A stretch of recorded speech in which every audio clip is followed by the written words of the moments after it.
आज RML nursing officer का exam हुआ है 7 सितंबर 2025 को।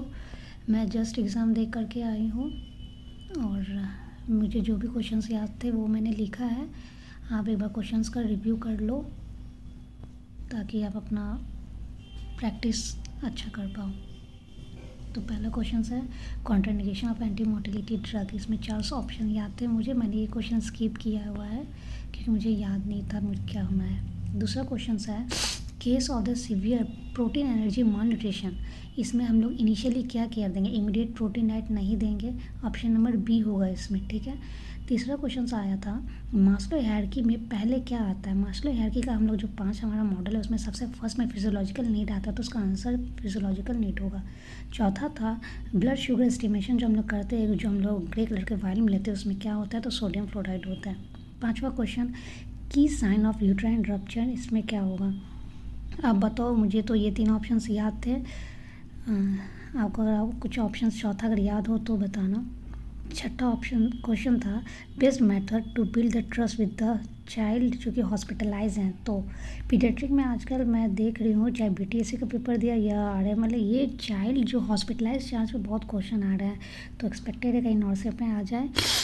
तो एक बार गो थ्रू करना हॉस्पिटलाइज चाइल्ड के बारे में, पीडियाट्रिक्स का क्वेश्चन है। Question number 7 after pyloric stenosis surgery what is the important post operative. तो इसमें पोस्ट ऑपरेटिव मेजर्स इंपॉर्टेंट क्या था, ऑप्शन मुझे जो याद है वो जिसमें था कि उसको मोबिलिटी, अर्ली मोबिलिटी प्रोवाइड करेंगे, तो मैंने तो वही आंसर डाला है। आगे आप लोग बताना। हाँ, ये सब कुछ क्वेश्चंस थे जो मुझे एकदम मैं बहुत कंफर्म हूँ उसका ये आंसर तो यही है इसका। आप देख लो कि कौन सा लेवल ऑफ डिसइंफेक्शन हम लोग यूज़ करेंगे एंडोस्कोप में, तो ये हाई लेवल डिसइंफेक्शन होगा, ठीक है। मैंने इसको एलिमिनेट करके ये मारा था और ये मेरा सही है। उसके बाद है कि therapy focus on identifying changing negative thought pattern, ये साइकेट्री का क्वेश्चन है जिसका आंसर होगा सीबीटी यानी कि कॉग्निटिव बिहेवियर थेरेपी। उसके बाद है theoretical approach focus on the unconscious psychological process influencing behaviour, ये साइकोडायनेमिक है। मुझे क्वेश्चंस याद थे, आप बोलोगे दीदी आपको इतना कैसे याद था, बट पता नहीं मुझे याद थे, मैंने लिख लिया है। ऑप्शंस बहुत के याद, ये सब क्वेश्चंस मैंने 2-3 बार रफ शीट में लिखा था इसलिए मुझे याद है। बाकी एम्पैथेटिक मीन्स ये तो मैं बच्चों को भी बताती हूँ कि एम्पैथी हमें होना चाहिए, सिंपैथी नहीं, एम्पैथेटिक होना चाहिए, नर्स शुड भी एम्पैथेटिक। तो हमें अपना फीलिंग्स जो भी सामने वाला का दुख दर्द है उसको अंडरस्टैंड करना और उसको शेयर करना, एम्पैथी का मतलब होता है, ठीक है। उसके बाद है स्टूल एग्जामिनेशन। स्टूल एग्जामिनेशन में हम लोग जो सैंपल किस में कलेक्ट करते हैं वो पूछा गया था। उसके बाद प्रोफेशनल बाउंड्री इन नर्सिंग कैसे मेंटेन होगा, तो हम लोग नर्स और क्यों मेंटेन करते हैं, तो क्यों मेंटेन करते हैं ताकि नर्स और पेशेंट के रिलेशनशिप को बचाया जा सके। उसके बाद यहाँ पे कुछ बेसिक्स क्वेश्चंस पूछे थे जैसे कि लोकिया सेरोसा जो है कब पोस्टमार्टम के किस दिन में आता है, ठीक है, जो कि 10 डेज़ में आता है। वो ब्रेक जो चेन ऑफ इन्फेक्शन से क्वेश्चन था जिसमें कि हम लोग कैसे ब्रेक कर सकते हैं चेन ऑफ इन्फेक्शन को, तो हैंड वॉश करके, ये बहुत ही बेसिक क्वेश्चन है। Role of the nurse in recovering of the general anaesthesia, अगर कोई पेशेंट है जनरल एनेस्थीसिया दिया हुआ तो उसमें नर्स का क्या रोल होगा, तो क्या करना चाहिए, इसको हम लोग मॉनिटर करते रहना चाहिए। लीवर डाइट, लीवर डिजीज़ के पेशेंट्स का डाइट क्या होना चाहिए, इसमें ऑप्शंस में था जैसे प्रोटीन डाइट रिच डाइट देना था, शॉर्ट रिच डाइट देना था, लो प्रोटीन और लो फैट डाइट, तो मैंने तो low protein low fat diet मारा है। आयरन डिफिशियंसी एनीमिया जो कि मोस्ट कॉमनली किस एज ग्रुप में देखा जाता है, ऑप्शंस में था 6 month, 1 year, 6 month to 2 year, तो मैंने 6 मंथ टू 2 ईयर डाला है क्योंकि उसके बाद ब्रेस्ट फीड बच्चे जो होते हैं 0 से 6 मंथ में ब्रेस्ट फीडिंग पे होते हैं, तो इसलिए 6 महीना के बाद से बच्चों को आयरन डिफिशियंसी एनीमिया होने के चांसेस होते हैं। माइल्ड पेरिनियल टीयर में ये क्वेश्चन था कि अगर माइल्ड पेरिनियल टीयर होता है तो उसमें हम लोग क्या करते हैं, तो सूचर नहीं करते। इपियोस्टोमी बहुत ही मोस्ट कॉमन टॉपिक है, मिडोलेटरल करते हैं मोस्ट कॉमनली। उसके बाद critical nursing observation in the child with meningitis, ये क्वेश्चन था। मुझे ऑप्शन इसका याद नहीं आ रहा लेकिन मैंने लेवल ऑफ कॉन्शियसनेस मारा था इसलिए मैंने यहाँ पे ये लिखा है। एक क्वेश्चन इंस्ट्रूमेंट से था, हालांकि IBQ तो कुछ नहीं पूछा गया, लेकिन एक जो है इंस्ट्रूमेंट से क्वेश्चन था। आप 60 नंबर देखो, 60 नंबर क्वेश्चन में है कि हम लोग अगर ऊंड का ईज को किससे होल्ड करते हैं, मैंने तो डिट्रैक्टर मारा है।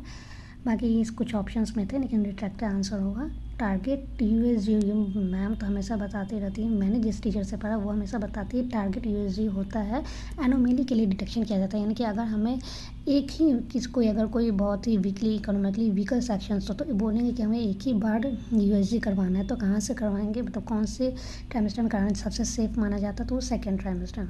उसके बाद to maintain the patent airway in the unconscious patient है, तो अनकॉन्शियस पेशेंट में हम लोग कहाँ से एयरवे को मेंटेन करेंगे, तो इसका आंसर हो जाएगा ओरोफेरेंजियल एयरवे,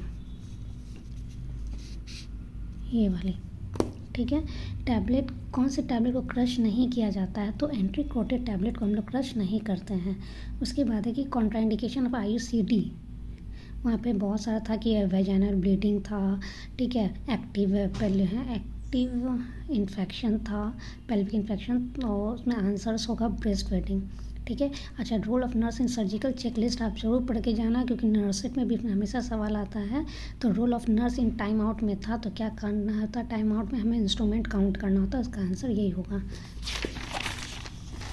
उसके बाद ये इमरजेंसी कॉन्ट्रासेप्टिव पिल का क्वेश्चन था, तो हम लोग को कब लेते हैं, विदिन 72 आवर, ये आंसर जाएगा। अर्ली साइन ऑफ डिहाइड्रेशन, उसका ऑप्शंस मुझे याद नहीं है, तो आप इसको देख लेना।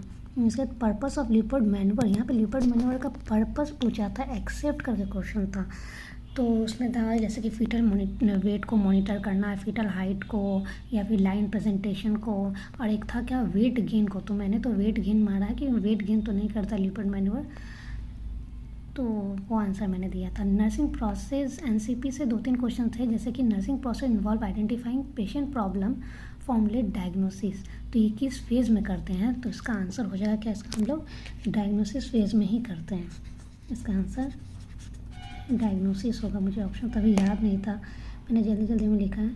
उसके बाद पेशेंट विथ हेड इंजरी, इसका मुझे समझ में नहीं आ रहा है। एक क्वेश्चन ये था कि अगर पेशेंट विथ हेड इंजरी है और को न्यूरोजेनिक फीवर हो गया, तो नर्स क्या डायग्नोसिस बनाएगी, हाइपरथर्मिया बनाएगी, या फिर रिस्क ऑफ इंक्रीज टेम्परेचर बनाएगी, या फिर इनफेक्टिव थर्मो रेगुलेशन बनाएगी, तो मैंने तो इनफेक्टिव थर्मो रेगुलेशन मारा है, इसका आंसर मुझे मिल नहीं रहा। उसके बाद है साइन ऑफ वुंड इन्फेक्शन, बहुत ही ठीक है, इनको पढ़ के जाना, बहुत मोस्ट कॉमनली हर एग्जाम में इससे पूछता है। क्लासिकल सिम्टम्स ऑफ अपेंडिसाइटिस, जो कि हमारा है ना राइट साइड में एब्डोमेन में नीचे में right corner of the abdomen में हमारा दर्द होता है, वो उसका आंसर होगा।